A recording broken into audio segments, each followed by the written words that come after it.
for my time because I was already late. But hey, guys, what's going on? Memes here. Yes, yes. I realize I'm very casual today. We're not wearing a yellow shirt. There are no sunglasses, but there's a reason for that. Number one, it's Sunday. And number two, I'm here with Bill Manuel. Manuel? I Manuel. Yep, Manuel. Okay, I apologize there. that's fine. But I had met Bill on Discord, uh, and he was talking about an interesting thing that he had found. And I kind of looked into it a little bit, and he's gone through some revisions. And I was going through the calculations, doing some dimensional analysis, and I'm like, all right, for it seems like there's a 1 over log 4 like parameter that holds throughout all mass scales of black holes. And it sounds like this may be an entropic explanation for what might be going on here. Mhm. Bill, why don't you take the floor and let folks know kind of how you came to this? It started by, I think, a friend asking you a question. Yeah, I was explaining the double slit experiment to a friend of mine and talking about the energies and constrained degrees of freedom and how, reality is sort of set by constrained degrees of freedom. And he asked how much energy is in constrained, or what can the energies in a constrained degree of freedom be used for? And I told him what I've been told before, nothing, it's too small. And then he replied, that's weird. And I said, you know what, you're right. I owe you a better answer than that. So I decided to go and look it up. And, a few months later, I think I found it. It's more complicated of an answer than I was hoping for him, but it appears that one of the uses is gravity, and it's also an expression of entropy of the entire universe. So it's looks like measurement energies or constrained degree of freedom energies are crucial to existence. Well, I mean, imagine that reality might be quantified in some way. I mean that seems intuitive. That seems like what a lot of folks are looking for as well. So why don't you go down? You want me to bring up the paper? Would that probably be Well, easier? sure. Well, we can kind of. So what I did is the first thing I Mhm. wanted to do was try to find out how I can find the amount of energy in a constrained degree of freedom. And that was kind of difficult because, temperature has so much of an effect. You have to overcome the temperature before you can clock the quantum state. So then I ended up coming up with the Landauer limit. And I decided to use black holes because they're a good laboratory for, understanding physics. And they also have the Hawking temperature, which appears to flatten the kinetic energies. So you can extract only the amount of energy in a constrained degree of freedom. Then when I did that, I went and took a black hole, got the total energy 10 to the 46 joules, and I divided it up into Planck areas. And I wanted to see what's the gravitational area or the gravitational energy per Planck area. And then I found the gravitational energy per Planck area is 1.261 times 10 to the negative 30 joules. And then I compared that to Landauer Hawking temperature, and I got 1.74 times 10 to the negative 30 joules. So 30 orders of magnitude, it tracks 1 for 1. And then I divided GR by the Landauer, and I got 0.724, which looks like it's an emission process. And then I felt like I had found gravity at that point. Once I saw an emission signature and that the constrained degrees of freedom energy was the same as gravity, it looks like it just emerged from there. Because I remember you were talking about this, and then as soon as you gave that sequence of digits, I just go on my Wolfram Alpha thing, look at it, I'm like, all right, the simplest, most basic thing that I could intuit, it looked like log 4, and then I went through your calculations, and it's like, all right, it seems to be precisely 1 over log 4 relationship that holds for minimum and what I would claim are maximum scales. That's Mm-hmm. very interesting, and I did a very brief search throughout the literature, and I didn't see anything about log 4, Landauer, this or that or the other thing. So I mean, like this may be something that folks, maybe somebody came across it, maybe they didn't put too much stock in it, but it seems to come out from just even the dimensional analysis as well, just a 1 over log 4 relationship, which is interesting because apparently I believe the standard thing is you need perhaps a couple of Planck areas to maybe flip a bit or something like that. And yeah, even within SI itself, the bit is actually it's expressed in what's called a nat or a natural unit, which is 1 over log 2 bits. Hmm. So I remember on Discord the other day, that's why I was bringing up, were you thinking maybe there was a 2 thing going on there? But before we get to that, maybe we should actually kind of run through. You want me to bring up the paper now, or what Sure. are your Yeah, we thoughts? could start. I don't know if you want to do the presentation first. It's, got a little more graphics and stuff. It might be, a little bit simpler. I'm thinking it might make things a little bit easier, just because Yeah. I like pictures. I'm a visual learner, and I thought this was an adorable presentation. All right, so we start off with Maxwell's demon, who in this form appears to be a happy, smiling cat. Yep. You might just kind of explaining it to the folks that might not be familiar with the concept of Maxwell's demon. Sure. So, Maxwell's demon's in a box, and he's got a separation in the box and a little door, and he wants to try to cheat entropy and get all the hot particles over on one side of the box. So he's got a little door there, and when he measures a particle that's warm enough, he opens up that little door and lets that particle through. And that seems like you'd end up with all the hot particles on the right side and all the cool particles on the left. The problem is when he does that measures temperature, there's an energy cost associated with it. And he's going to emit on that left side of the box, and he's going to turn one of those blue balls, the cold ones, he's going to turn it red. So eventually the 2 sides of the box are going to, be full of entropy, and he's not going to be able to cheat entropy. Because I believe, correct me if I'm wrong, but the general thought is you're doing Maxwell's demon, so we're doing the most perfect thing, like Maxwell's demon. Oh, no, it's a magical demon. It can just open this door without using any energy. But it appears like the claim is that no matter what happens, the demon's got to use some energy, and it Yep. sounds like you're proposing a way for accounting for that energy. Exactly. Yep.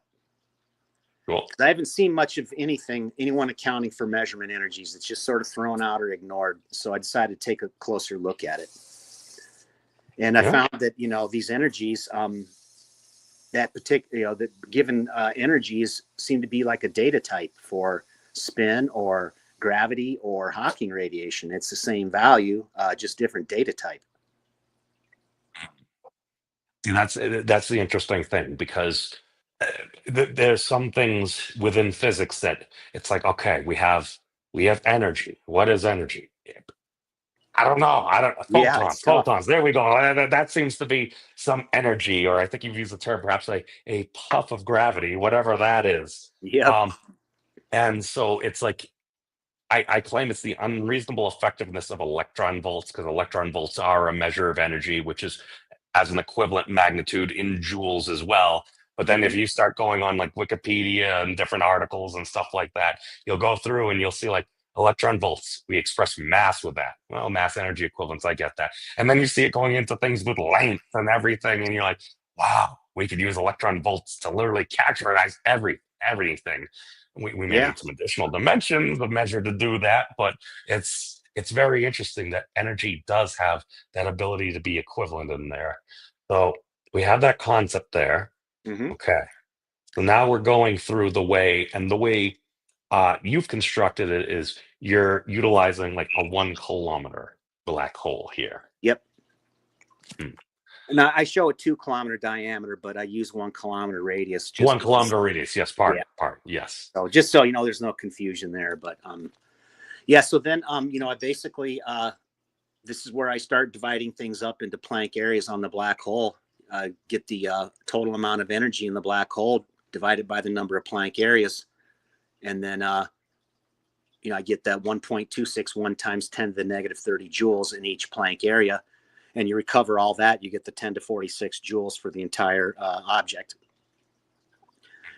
And then from there, I had to find the Hawking temperature of that black hole so I could plug that into Landauer. And then using Hawking temperature and Landauer, you get the Landauer limit, which is supposed to be the amount of energy to erase a quantum bit. And I figured that if that's what it takes to erase a quantum bit, that must be the amount of energy it had. If it takes me to rob a bank for $100 to make the bank broke, then all the bank had was $100. So I'm making an assumption there that the amount of energy to erase is going to be the amount of energy that's actually within there. Right. And again, the means of destruction does not promote crime or armed robbery of any sort. We're Yeah. speaking metaphorically here as a method of Yeah, I'm accounting, sorry. so to speak there. So just for anybody that it's the internet, so you Yep. never know. Yeah, don't rob But a bank. over here, and now what I had done is I had gone through and okay, so we're checking the values. So essentially, what we're doing is we're taking the total mass energy of a black hole, okay, Yep. and then we're dividing it by its surface area by its number of Planck areas, Yep. and that'll give us a number. And then what we do is we go out and then we calculate the temperature of said black hole using the Hawking-Bekenstein formula and everything there. It's like C raised to the third times h bar, yada, yada. Yep. And then we take that and then we put it in to the Landauer limit equation there, or basically it's the Landauer, I think maybe energy equation. So basically, you're putting in that temperature, multiplying it by Boltzmann's constant, and then log 2. Because basically, when you do all the algebra and everything, the difference ends up being there's like a 16 pi here for area, and Okay. then there's an 8 pi over here. So that ends up leading to a factor of 2. And then with log 2, that's how we get to the 1 over log 4 relationship that seems to hold over all scales, which is interesting. And like I said, maybe other folks Yeah, have that's pretty noticed this. cool. My brief just search through literature, I didn't see anybody say anything about this. So I'm like, okay, well, I haven't seen anybody talk about this. This seems to hold over all scales. Maybe there's something here. Let's explore it a little bit further. So, okay, we're kind of going through here. Okay, so yeah, E equals MC squared. Okay, so we're getting the kilogram version there. E equals MC squared equals our joules. And then we're dividing it by that number there. Okay, and that gives us that. And then once we go through this calculation, we get that. And then we find that ratio that appears to be 1 over log 4 of all scales. Yep. And as you can see, our cat demon friend is very surprised. Yep. He had no idea that was that, it was going to be that. The constraint I degree of didn't. freedom would be gravity. So okay. So we have the calculation, and now let's get into the interpretation, if Mm-hmm. you would. And again, for me, full disclosure, I am not a professionally trained physicist nor mathematician. I am a dude on the internet that's been extremely blessed and has kind of spent past couple of years really getting into this in the past year as a monk at the Physics Monastery. Mm-hmm. So disclaimers out of the way. Let's have some fun. Let's conjecture, my man. What do Okay. we think is going on here? So I think that what we got is nature uses gravity or a bit of negative energy to encode uncertainty. And we start Oh. here with we're going to have Maxwell actually measure an entangled pair on a black hole. You just conjectured a very dangerous thing, negative energy. And I hear people talk about that. A lot of folks dismiss it. But to be fair, there was a calculation we were talking about the other day. I did a video on it, and it was an attempt to try to calculate what the mass of the Higgs should be. Full disclosure, there is a negative term that pops out there because Mm. I'm using a squared term, so it gives me a positive and negative answer. I don't know what it means. And at one point, I think it's QFT. There's something about the positive energy conjecture or something. So it's like, all right, we think all energy is positive. We're asserting this because otherwise we got to explain a lot more things. Mm-hmm. So we're entering the realm here of speculation. Let's conjecture ahead, man. Continue. So what I think negative energy makes sense is if you have like a boiler with positive energy and you add heat to it, the boiler is going to expand. It's going to want to, expand out. But with negative energy, if you heat up the boiler, it's going to contract with the same energy, but it will contract instead of expand. And gravity just appears to be contraction energy, really. And the way that gravity is developed in the universe, and we'll talk about that when we get to it, it makes total sense why it's negative, because it's an object leaving a particle horizon instead of reflecting off one. So if you have something turning into an absence rather than a reflection, you change the sign of the energy. So, okay. So let's go down to these pretty guys. Okay. So we're going down the lines of like holographic projection. So Hmm. maybe if so the claim is there's an encoding on the boundary here, correct? Yep. Okay. And then this is being projected. Now, are we considering this is a black hole? Is it Oh no, that's just our realm in space. which we live, or Yep. how should we? That's the entire Is universe. there a major difference? Is it similar? Because when you do calculations, like if you take the mass in the observable universe and you divide it by like the volume of the observable universe, yada yada, you basically get something with a Schwarzschild metric of the mass of the observable universe. Yep. And And then that's an my important point. mind turns inside out, and I'm like, what? But the thing is it's different though because it's a cosmic horizon because the cosmic horizon is relative to the person in the center. So the deal is like you see the stars in there, and if one of those stars leaves the universe, all of the spin is going to get encoded across that horizon. But this is going to be relative gravity bits because it crossed the guy's horizon in the very center. So when it crosses that guy's horizon, the spin energy will basically mark down the Landauer energy of that particular object, which is 2.262 times 10 to the negative 53 joules. And the fact that the particle left the horizon, that's what causes the energy sign. So it's not like a particle's bouncing off something that would be positive. It's left. It's left the universe. So there's like a gap there of where it left, and nature conserves information. So it uses that negative energy bit of it leaving the horizon as the spin field, interacted with it, and then that's how it stores gravity. But at that point, it's only relative gravity. It's only relative to the guy in the very center. So we talk later about how that emerges as dark energy, but the very first step of gravity is it begins as dark energy and then is projected locally as gravity. Oh, I can imagine if I had a bubble.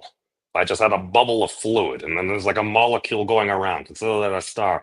If it leaves that bubble is going to have to shrink a little bit because now it's going to have less volume, and then mass energy kind of leaves there.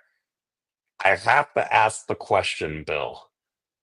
If something leaves our universe, so to speak, I'm saying that in quotations because Mm-hmm. I have my own speculations, but where does it go? It just keeps on going straight. So that particular particle has its own horizon, its own cosmic horizon, and So it's you're just, talking about it relative to the observer that is observing it. It's still within the universe, but within our observable universe yes. to the extent it ain't there anymore. Yeah, but from the guy in the very center of that universe, it's gone for him, and that's why he has it encoded as relative gravity because it's gone only for him.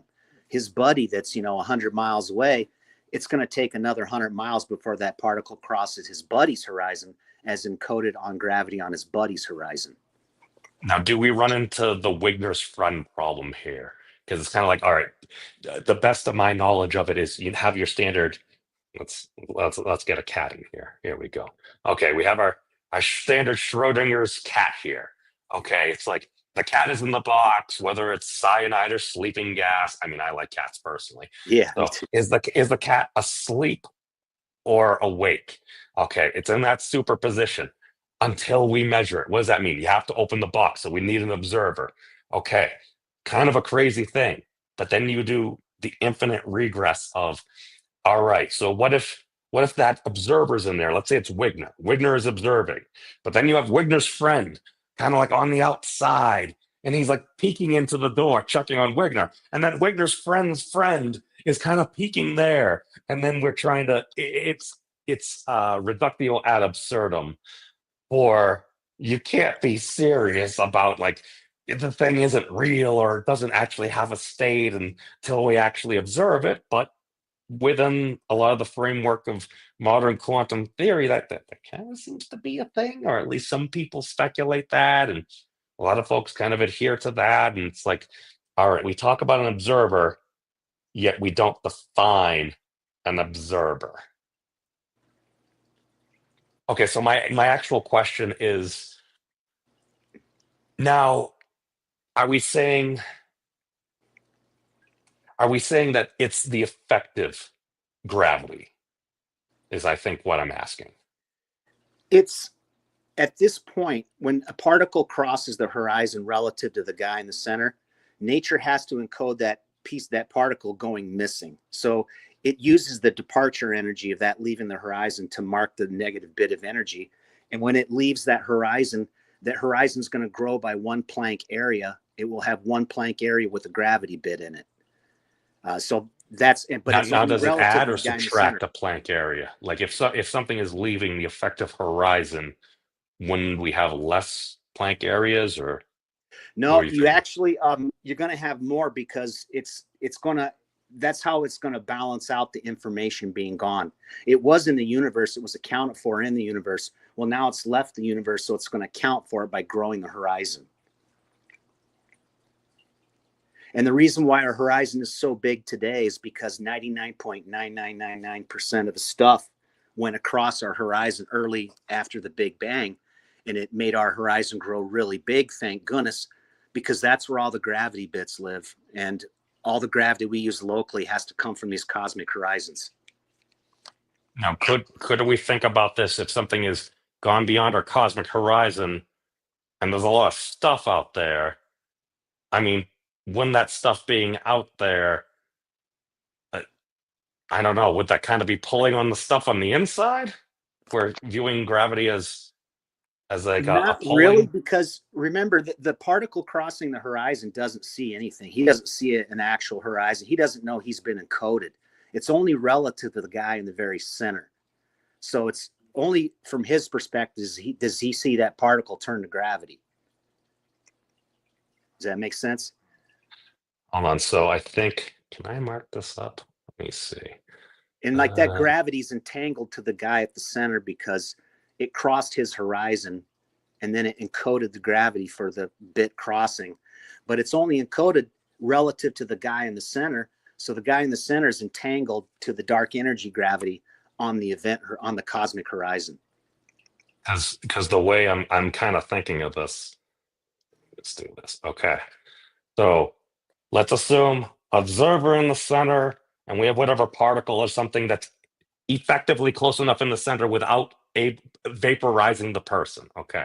Okay. I'm imagining this that it has this effective range, and as it's moving out of the range, its effect on the observer's event horizon eventually, once it gets there, its event horizon effectively is you're so far away that I'm I'm trying to get to the point about why we are adding, like, is it effectively pulling, or are we still saying the cosmos continues onward and Yeah. everything, and then for us it effectively.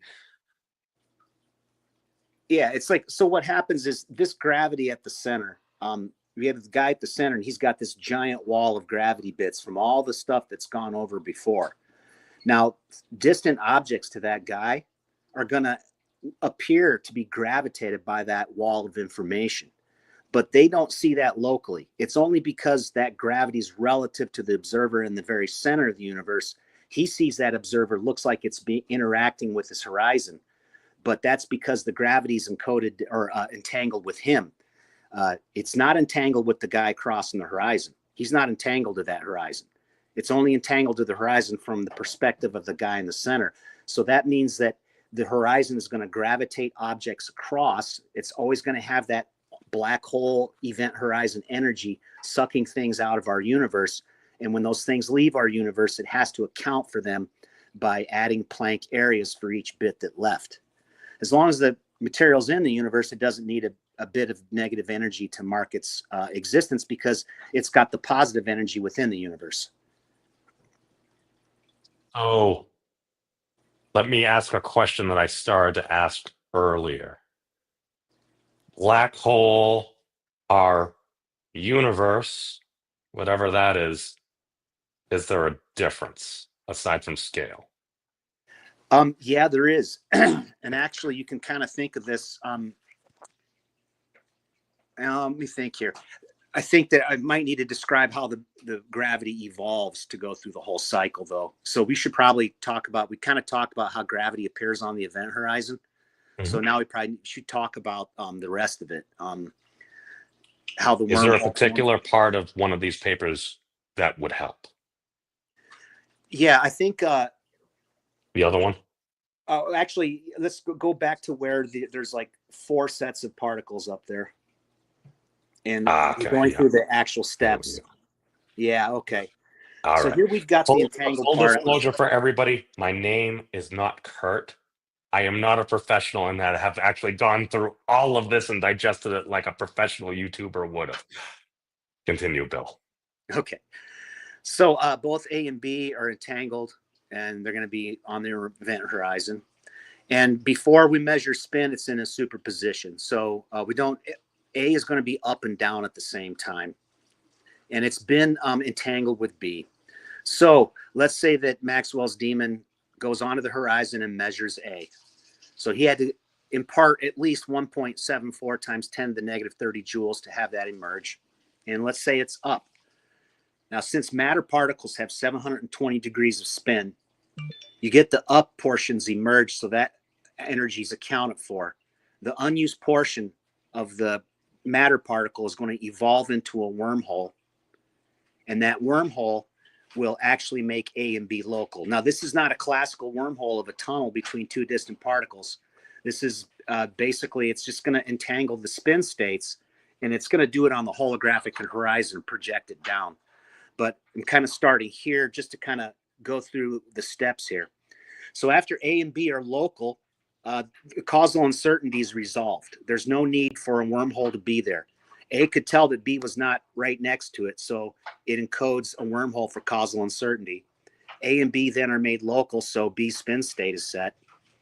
And at that point, when they measure B, B will emit a Hawking photon from its counterfactual.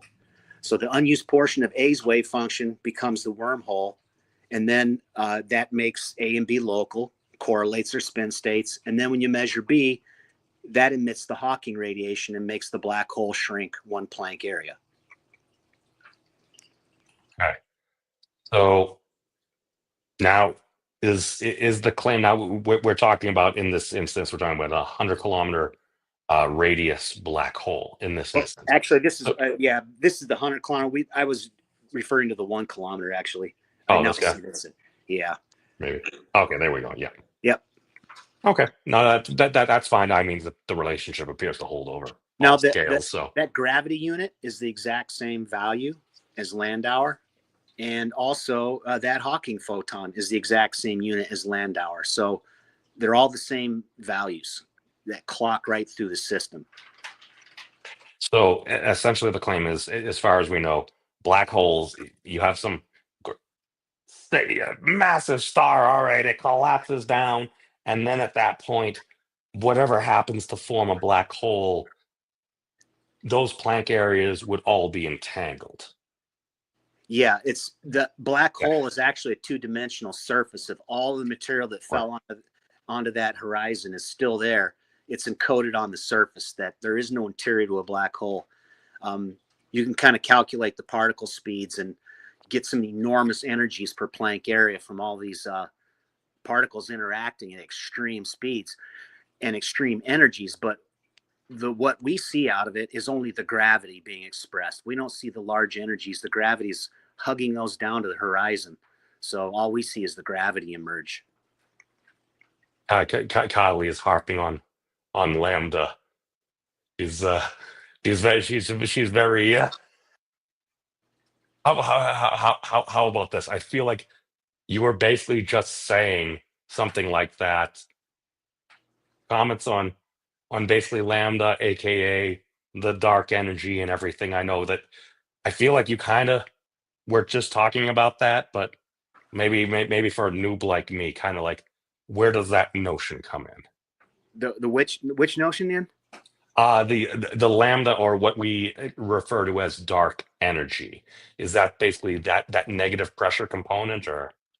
Yeah. So now we can go to the event horizon now. Okay.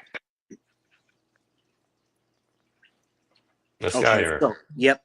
So A and B, their spin states are encoded holographically on the event horizon. So all over equally smeared across the entire horizon. If you look at any piece of that giant event horizon, 13.8 billion light years away, you'll see holographic elements of A and B all over that horizon. And they're right next to each other. Every particle is next to every other particle. So what happens is when A and B are entangled, they have the same quantum address. And when that process happens, what happens is that event horizon will emit that relative gravity bit locally. And the reason why it's on the event horizon is because no matter how far apart these particles are spread apart in space, you always get the same amount of gravity. You know, for that particular black hole, 1.74 times 10 to the negative 30 joules. So it doesn't matter the distance that they're separated. It only matters if it's local or non-local. And the non-local, if it's non-local, it just takes one bit of energy no matter where it is in the universe to make them local. So this is where the holographic encoding becomes important, because that's where the connection is made. A holographic gravity bit, you can go to the next slide. Okay. Yep. So the holographic gravity bit, after A can tell that B is non-local, will go ahead and connect A and B's spin states, their holographic spin states, so that B is correlated. Now, what this means locally for us is you can see how there's that little angle going down. It's going to go ahead and project that gravity bit, which is at 2.262 times negative 10 to the negative 53 joules. It's going to project it down 1.3 times 23 orders of magnitude, right down to that horizon at 1.74 times 10 to the negative 30 joules. So the scale factor curvature between the horizon and the black hole is going to cause that energy to go up locally. So when that happens, you had a relative bit of gravity on the horizon, but now it's been projected down locally. And when it's been projected down, the cosmic event horizon will shrink one Planck area. And that's how it breaks entanglement from that guy and the cosmic horizon. Now it's free. And when it's projected down locally, when it expands, it's going to entangle with all local particles. So that's what the claim is we're observing as gravity or dark energy, or So it was dark energy at the horizon, and then A and B were made local because, you know, we did a spin measurement.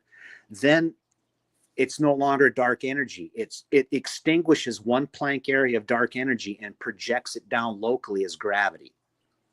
And then that gravity supports the black hole.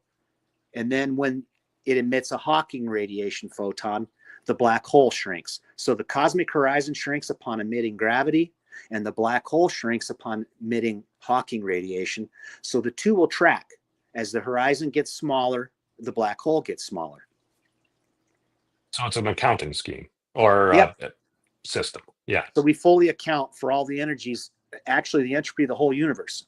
You know, any gravitational action that happens locally is expressed on the cosmic event horizon, and it got smaller. And then to compensate, B emits a radiation photon, so that way you have the same total energy. Even if the universe shrinks down to the size of a marble, there will be so many Hawking photons representing the missing Planck areas that there will be an enormous amount of energy in there. It'll be equivalent. It will conserve the total energy of the universe. Oh, so to my knowledge is okay. So we have something locally going on. We got a black hole. It's doing its gravitational thing, but that gravitational energy, the claim is being balanced out by. Okay, no. The gravity is basically on the holographic surface. Okay, Yep. so at some point, something entanglement, something's going on, and then we have a gravitate. Basically, if we lose a Planck area, all of a sudden, well, we're going to have the same mass and everything in a slightly smaller place. So that's going to effectively increase gravity because things are closer together. And then the claim is at the surface area of a black hole or whatever is doing that gravitational thing, it ends up emitting a Hawking photon to keep the accounting strategy in check. Yep. Because the gravity always starts out as dark energy on the horizon. And then when A and B are measured, that holographic relationship, that's where that happens. The magic of spooky action at a Oh, because distance. dark energy is a negative pressure. Negative pressure ends up expanding, and then gravity is basically, and we believe it's attracting and everything. Okay, well, this I have no I don't know what's going on, but there seems to be a logic flowing here, and I can imagine I can have debits and credits, and I'm like, okay, this seems to check out. I'm I tell you, still trying to grok. Continue. I think one of the best ways to look at it is when I was thinking about it a lot, the entire universe, you're right, could be seen as a giant black hole. Well, then it's not only just the black hole, you have to have a cosmic event horizon. So if you have a cosmic horizon at 13.8 billion light years away, and you had a black hole just slightly smaller, so it fit inside it like a glove, okay? So let's think what would happen. All the size of that cosmic horizon is the size it is from all the particles that left. So it made a nice big fat horizon so that giant black hole could fit in there. So here's what happens. On the black hole, when two particles interact, those particles are also on the cosmic horizon.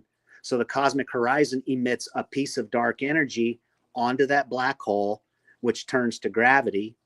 And then B, measuring B on the black hole, emits the Hawking radiation. So in this one instance, you have the cosmic horizon emits the dark energy bit as gravity. The cosmic horizon gets one bit smaller, and then it's projected to the black hole. The black hole emits the Hawking radiation, and then the black hole gets smaller. And this happens entanglement measurement after entanglement measurement, step by step. And the black hole and the cosmic horizon follow each other all the way down. However, what you don't see so much is all of the Hawking radiation in between those two surfaces, because that's the only place the Hawking radiation can go, is between that cosmic horizon and the black hole horizon. So as this thing shrinks, you can see you're going to get a huge amount of Hawking radiation in a very, very small area. So is that because it's being basically entrapped by the gravitational field, so to speak, of the black hole? Well, it's just because the way that the cosmic horizon, it gets smaller emitting gravity, and then the black hole gets smaller from emitting Hawking radiation.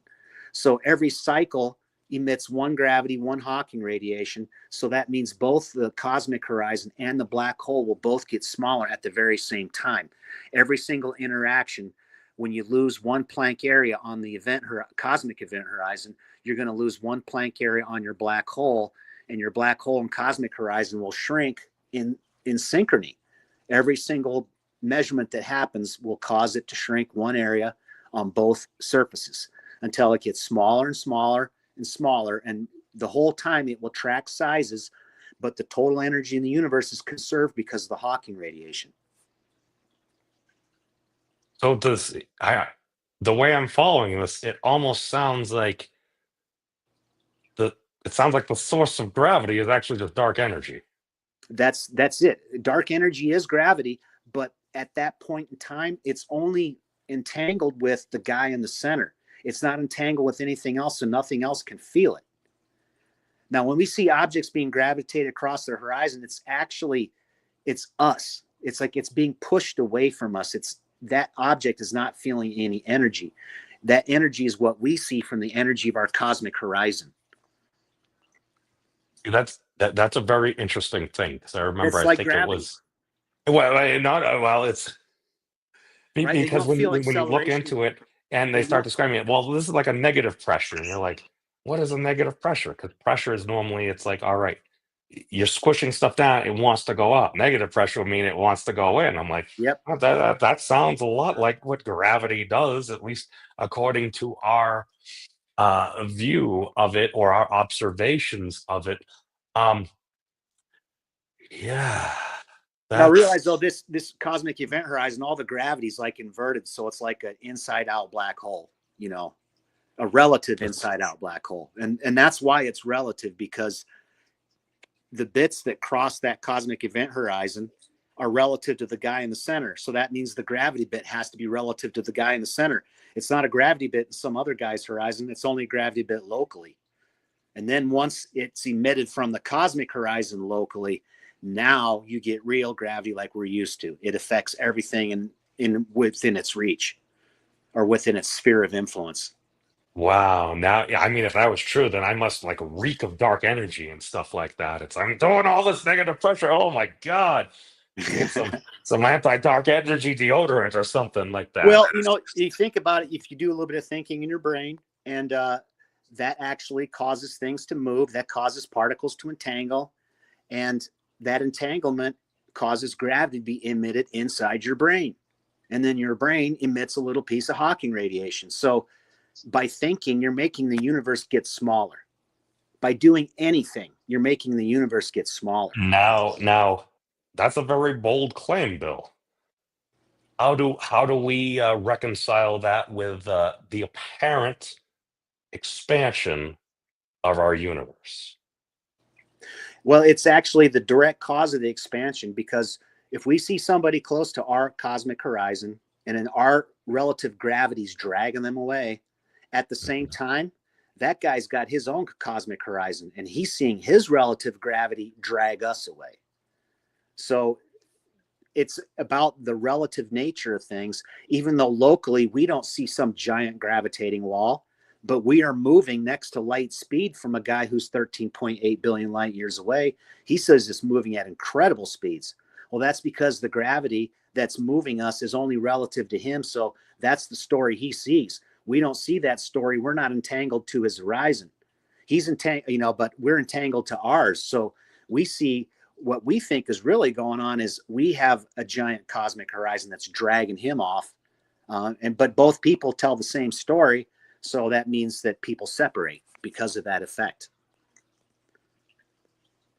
So is this kind of where we come to the they say, I think the expression is within a small region of space-time, physics or certain things within physics might be indistinguishable. And you have to say that small area. We don't necessarily specify, but that's how we get, or at least the idea of the generalized equivalence principle. Basically, if you're in a spaceship and you're accelerating at 1G and you're in some lab and you're all boxed in and you didn't know, you can hear the rocket thrusters and stuff, and you're sitting in a normal lab, as long as it effectively feels like 1G, there's no experiment you could do. And you have to say small because, well, if it was a ginormous lab, you would be able to tell because there's some curvature to the earth and we were Yeah. flat, but yada, yada. But effectively, it's indistinguishable to observers like us. Yeah.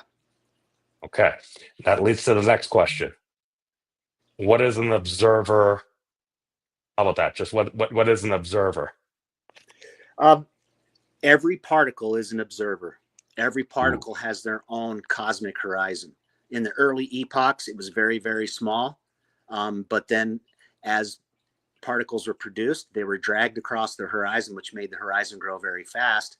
And that's why we have the big horizon today. So basically, an observer is the guy in the center of his cosmic horizon. Probably the best way. So we are the center of our own universes. Yeah. And actually, it's more complicated than that, because think about how many particles you have. Every one of those particles has its own horizon. And you've got all these horizons that are all interacting with each other that cause you to exist.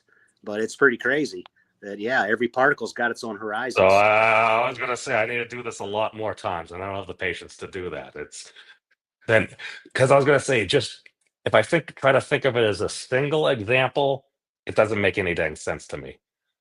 As soon as I plug in, do it for everything. I don't have enough computational power to do that, but I could conceptually be like, all right, I do what I was just doing for more or less infinity to a dude like me, and then all of a sudden I'm like, oh, that seems like there's going to be a lot of energy density there. Maybe that explains a lot. Um, the other interesting thing is if this perspective pans out, it might also.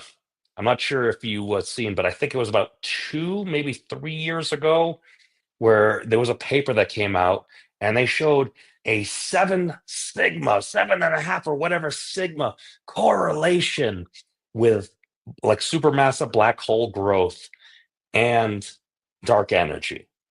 Now, people are thinking, "Oh, are black holes full of dark energy?" Oh, well, but no, no, no, no. People were jumping to a lot of conclusions. They Yeah. did not say that black holes are emitting the dark energy. They are the dark energy. They just were saying, to the best of my recollection, that there is a correlation, appears to be a very strong correlation with dark energy and what we believe to be the growth rate of like very massive black holes, which was interesting. But again, if what you're saying seems to hold water, that might explain, because all of a sudden it's like, well, what is an observer? How are all these things happening? Well, you have the Well, I particles think and that they don't. I don't think. I think they're onto something, but they're not quite getting it. See, what happens is when that event horizon, the cosmic horizon, gets smaller from emitting gravity, that means it gets closer. That means it feels more energetic. Now, total energy on that horizon's gone down because it's smaller, but it's closer, so we feel more energy. So it's not only black hole growth, it's black hole functioning at all is going to make the universe event horizon, the cosmic horizon, smaller. So they're right that every time a black hole produces 1 unit of gravity, it's going to make the universe smaller. However, it gets a little bit smaller, dark energy goes up, and it starts dragging more stuff across, starts repopulating the bank. so in my mind, I have now apologies. I conceptualize things in like spheres and stuff Mhm. like that. I can kind of like I can grok that. But what I'm thinking is, if we're taking some area out, and that's being translated into dark energy, which we're claiming is a gravitational effect, and that's happening all over there. Basically, if the thing is getting smaller, and then you have an expanding pressure effectively happening there, Yeah. our apparent acceleration, perhaps we could explain as, well, we're putting some more energy into it, it's getting a little smaller, and stuff is just moving around faster. Yeah. And here's the thing, this is, I'm just trying to make connections. So I'm not, Hmm. exactly positive about everything, but I believe that the Hawking radiation, since it's a function of entropy of the cosmic horizon, that it's going to I don't know, it's going to be attached to that horizon. It can't cross its own horizon because it was emitted, potentiated from that horizon. So that's why when the dark energy goes up, when when the cosmic horizon gets smaller, that's how you explain it. It's going to be a higher energy level, but the total energy's gone down. All of the Hawking photons cannot leave that given horizon because they were generated from that horizon. They're entangled to it. So as the cosmic horizon gets smaller, all those Hawking radiation were expressed as bits of how many Planck areas were taken away from the cosmic horizon. So if there's 10 to the 80 taken away, there's going to be 10 to the 80 Hawking photons in that new smaller cosmic horizon. So that those Hawking photons will cross other objects' horizons, no problem, but it will never cross the horizon that spawned it. And that's how it's always able to keep the total energy of the universe the same, because the Hawking radiation emitted from the gravity bit from that specific horizon is an expression of that specific horizon getting 1 unit smaller, and it gets 1 unit of Hawking radiation to preserve total energy of the universe. So help me understand. Are we thinking universe as we know it is infinite, finite? I'm trying to grok, and again, this is just my own naivety here. Personal event horizons, because I think my personal event horizon is like, I don't know, 10 to the minus 11 meters or something like that. But how can we help conceptualize this? So I think that you can conceptualize it by the universe changes in size all the time. It's changing right now. But you could sort of take a look at all the density of matter we have right now, and then you could sort of project what these people's horizons would extend out to. So the furthest thing we can see it's going to have its own horizon, you know. But there is a total number of bits that's in the universe that is per Planck area of our horizon. It represents all bits in the universe. So at the greatest, it will be the max size of the cosmic horizon. And then you'd have to have some material in there, though. That's the problem. It See, gets tricky. my thing is, I could visualize. I have no idea that. Okay, I conjectured some ideas for maximums, but I'm just trying to figure out how would I partition that into a personal I think event horizon. the best way would be like if the worst case, and it doesn't make sense entropy wise, but the worst case, like the biggest it could be, is every particle in its own horizon, and then all the cosmic horizons like sphere packed into a larger area. But the problem is the universe never gets that because it's always maintaining a balance of getting bigger and smaller. As stuff goes across the horizon, the cosmic horizon gets bigger. As it emits gravity locally, it gets smaller. It's just seething with activity. Over time, it's generally getting smaller, though, because the gravity bits will eventually run out. So it's getting slowly smaller over time. But after all of the bits are out of the universe and there's only one observer and nothing else, the dark energy is going to be very high. The cosmic horizon will be very close. So the total universe then will be very small. If every person only has a universe that's 10 to the negative 10 meters wide, and you have 10 to the 120 particles, well, you've only got, 10 to the 130 meters for your entire universe. Because these are like, I mean, that would seem pretty big. Well, it's big, if you look at it like everything's dragged away, but you can't possibly have one single person in the center of the universe and a cosmic horizon at 13.8 billion light years away, because it couldn't happen. There has to be some other material in the universe for it to get that size. It's been emitting gravity the whole time, so it's always getting smaller. Yet when it gets smaller, it drags things over its horizon, so that makes it get bigger. But ultimately, entropy means the trend is it's going to forever get smaller. So you might be able to find the average density of matter in the universe, and then you could say that actually thinking about it, it might only be like 3 universes wide, typically, on any direction. 13.8, that's 27.6 times 3. That's probably the overall size of the universe, the biggest we'll ever get. And then it'll just contract from there.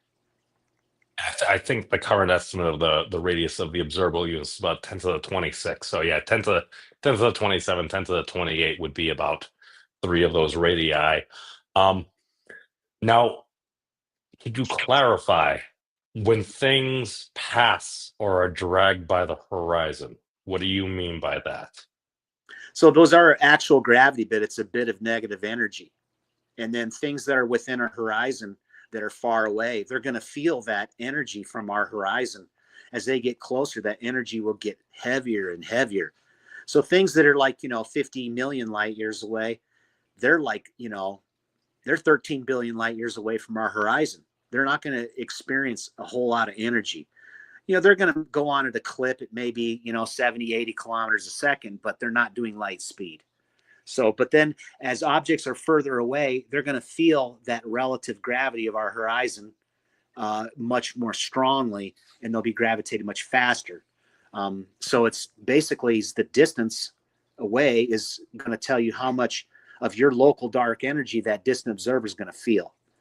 So you're talking about a personal horizon, effectively, for whatever an observer, whether it's particle or a person, Yep. would observe. You're not saying that things within our universe or realm of persistence like just piece out of existence. Yeah, they don't. They actually got their own horizon. So when they cross our horizon, they look back and see that we crossed theirs. Okay. So basically, it's basically just an effective exchange of energy or information, is what I'm taking. Yeah, but the weird thing is, it's not like two-way. It's two one-way information. It's kind of like how you don't feel acceleration and gravity unless you're standing still. That's weird, right? You figure you jump off a diving platform in a black hole, you would, feel some acceleration, but you don't, because that's the way gravity works. So the dark energy is kind of the same way.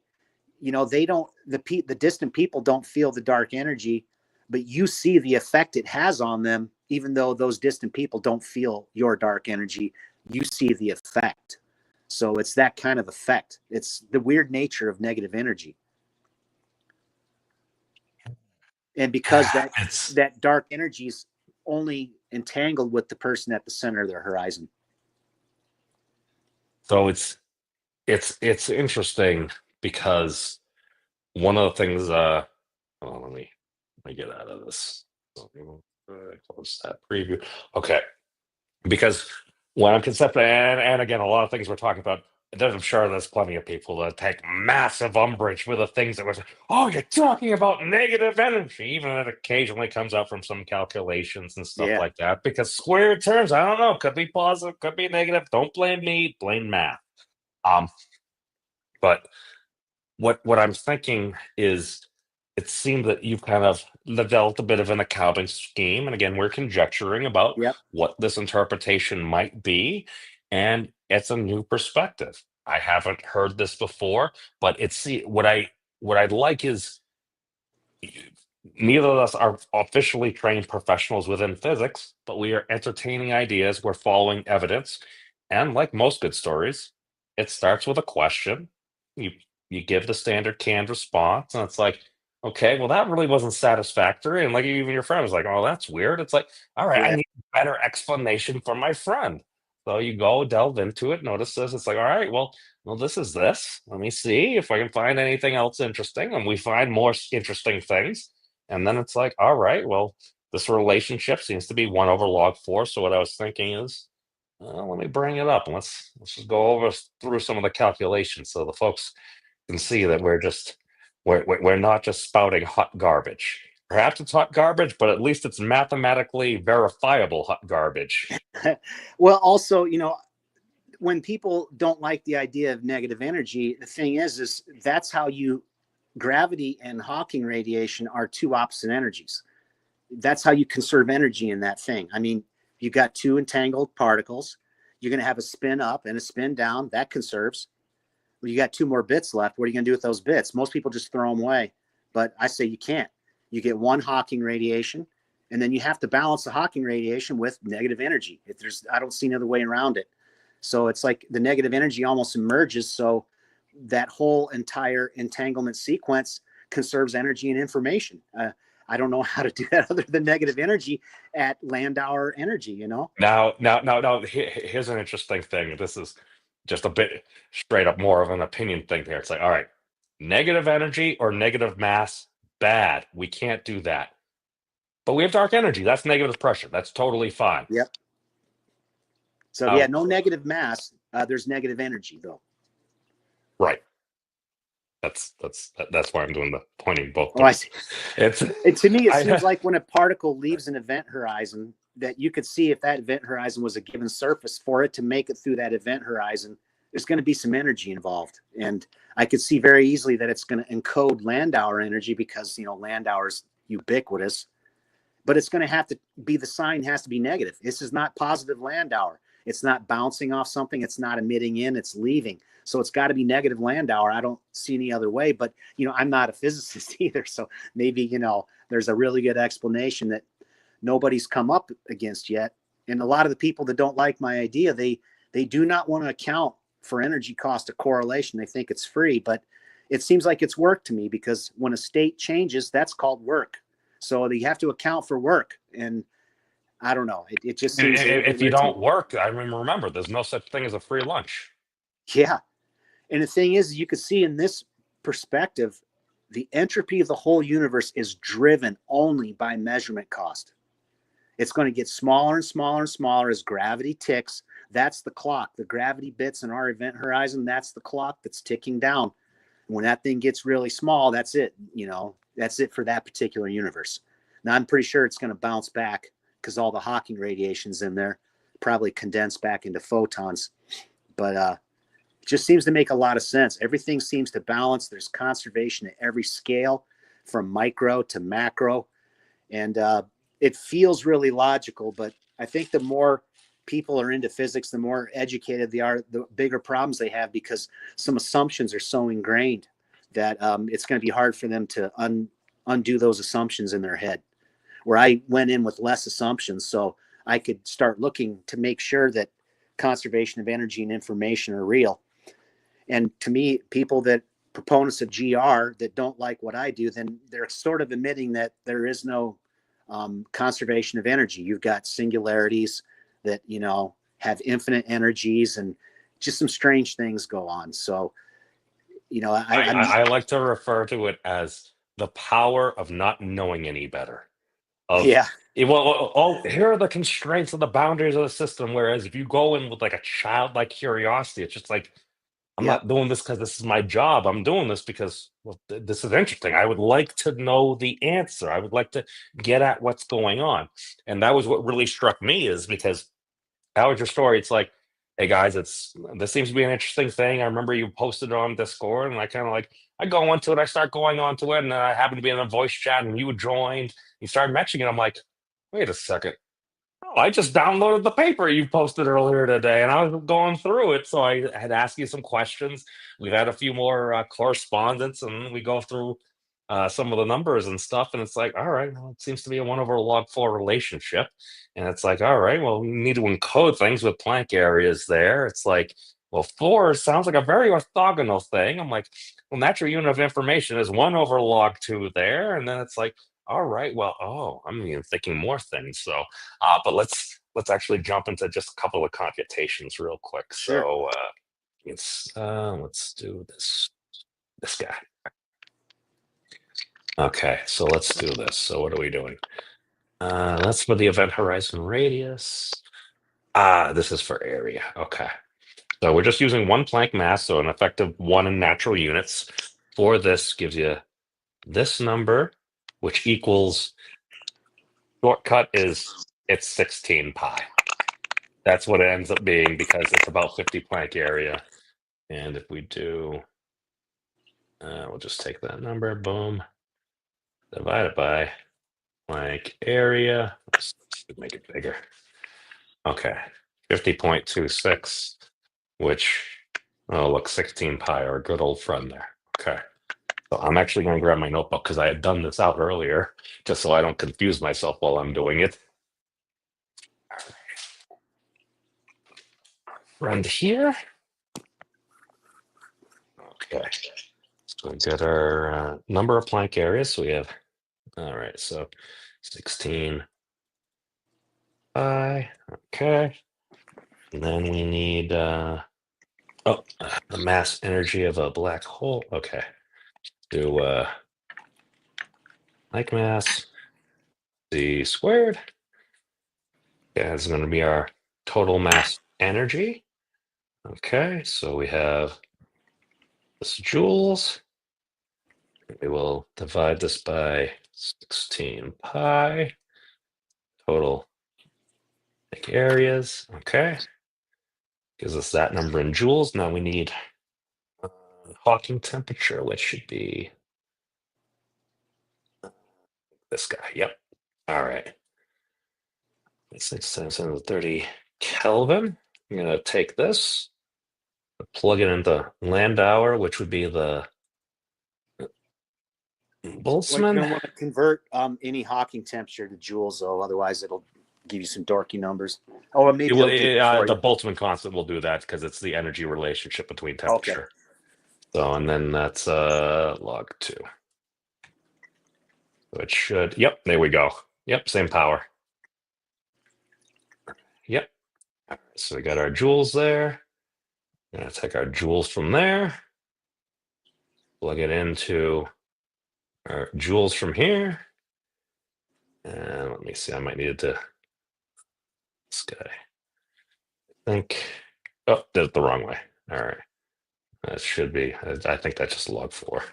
This should be our 1 over, there we go, 0.7214.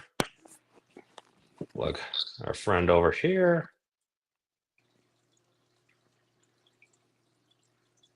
And yeah, I mean, there's a little bit of rounding there, but I put in the digits before, and yeah, it comes out to be 1/log4.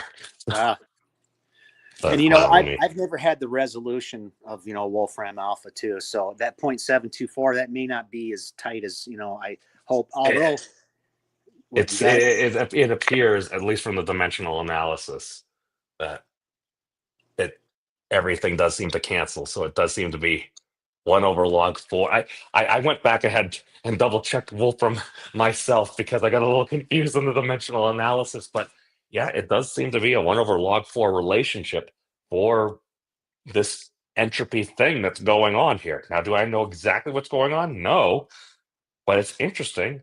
And I haven't really heard, I think maybe other than Jonathan Oppenheim, Professor Oppenheim, he's been talking about entropic gravity, but he's coming at it from more of just kind of, I think, the standard model perspective, maybe a little bit outside of that, because he's doing the group theory, and there's a lot of serious notation, but it's like something like this is something that your average Sally Dick or Jane, you can go onto a website like Wolfram Alpha. If you're not super mathematically inclined, you can look up some numbers, put in some numbers, do some calculations, and it's like it seems to be something logical. Is it right? I don't know, but Yeah, at least the calculations are showing that there does seem to be a 1/log 4 equivalence between the total mass energy and Planck areas of a black hole and Landauer. That's pretty and cool. and also one thing that I'm not sure people understand in this perspective, that black holes are very energetic. So, if they're doing 10 to the 46 joules of gravity, they're doing 10 to the 46 joules of Hawking radiation. It has to balance out. That's 10 to the 46 joules, 1900 times a second. Type 1a supernovas, 10 to the 44 joules. Now, But see, that was my other question. How do we get that as joules per second? because the black hole frequency in 1900 hertz, 1 kilometer black hole has a frequency of 1900 hertz. I have seen it before. It's a pretty common discovery, and it just worked out by something with the wave mechanics around the black hole or something. But at 1900 hertz is what it's supposed to emit at, which is also the frequency of the Hawking photon. Oh. 1900 hertz. We get 1.9 kilohertz. No catalysts.